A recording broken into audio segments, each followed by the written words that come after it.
The year 1928 was a crucial year for modern entertainment. Might not ring a bell if you don't actually know what happened, but it saw the debut of a little guy by the name of Mickey Mouse. You know, the pioneer of cartoons, arguably the most recognisable mascot in the history of anything really. In fact, the only one who could really hold a candle to him would be Mario. I am going somewhere with this, don't worry. Mickey Mouse might have been around for 86 years, but can any one of you say with confidence what he's doing nowadays? The best I could find is the 3-minute shorts he's doing for Disney Channel every week. Hardly the kind of stuff you'd expect from one of the biggest cartoon icons of all time. Has the world moved on from Mickey Mouse? Or did his appeal decay with time? I think this is quite interesting if you relate it back to Mario and video games in general. Mario has not been around for anywhere near as long as Mickey Mouse, but his popularity has reached similar dizzying heights. Even now, Mario looks like an unstoppable juggernaut that continues to spearhead the video game industry. But does that mean there aren't any chinks in the armour? That Mario will never be brought to a halt? I'm not convinced. And there is reason for this skepticism. In order to keep anything from going stale, you've got to keep it fresh, keep it exciting, keep your fans and audience frothing at the mouth at what's coming next. And it's easy to say that, but is it possible to run out of ideas? It's one thing accusing someone or something of running out of ideas, but it's not an impossible scenario to literally have no new ideas for a franchise, to take it as far as you think you can. Unfortunately for Mario, the nature of Mario games don't really lend themselves to massive creativity. Each main series Mario game is very simple in its execution. Ideas and concepts are thrown around from time to time, but the pure essence of a Mario game never leaves. You jump around squishing enemies and saving a princess. How much innovation can you impose on that? But that's okay, at least Mario leaves itself open for spin-off titles. Of the hundreds of games that have the Mario name to them, only about a dozen of them belong to the main series. So there's been a fair few side games to keep the creative juices flowing. But again, that doesn't happen without an additional problem. You see, the main Mario games are the most popular, of course they are. They've got the history and the outstanding reviews to persuade someone to buy a copy. People buying games then equals money and increased capacity to make more games. But therein lies the problem, and sadly, it's to do with money. So let's say you decide to be creative with a main series Mario game.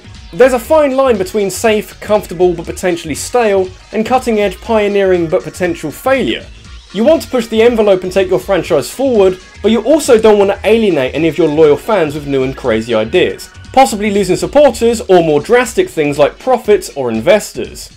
If it hasn't got a name already, I'd like to call it the Innovation Paradox, or RabbidLuigi's Innovation Paradox. Send me money. It's how you balance between tried and tested ideas that might start to become boring, and new ideas that might not work.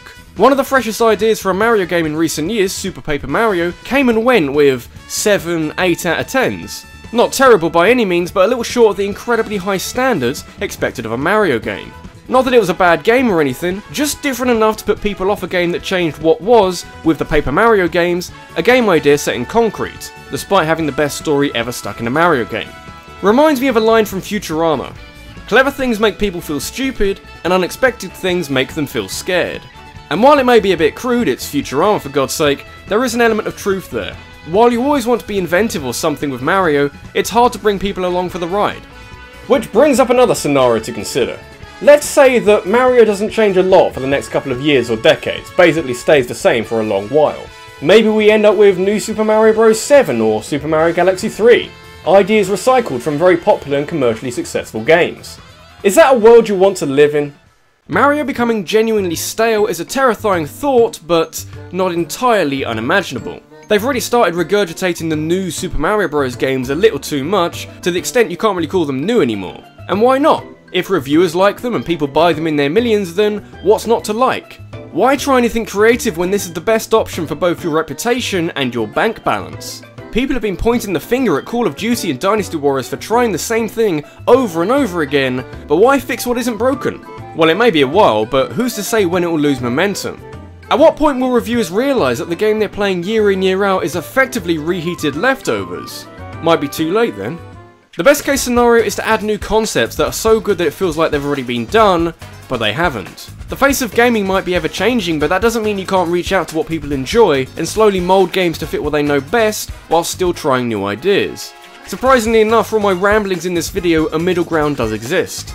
There may be a fear to move forward with Mario, but it is possible to work innovation into games that still contain elements that gamers will recognise and love. This has been RabbidLuigi, and if you want to take anything from this video, it's that you shouldn't become static when you produce entertainment. If, for example, you spent the last 2 years producing a month of content on one topic that people enjoy, maybe, just maybe, you should think about changing it up from time to time.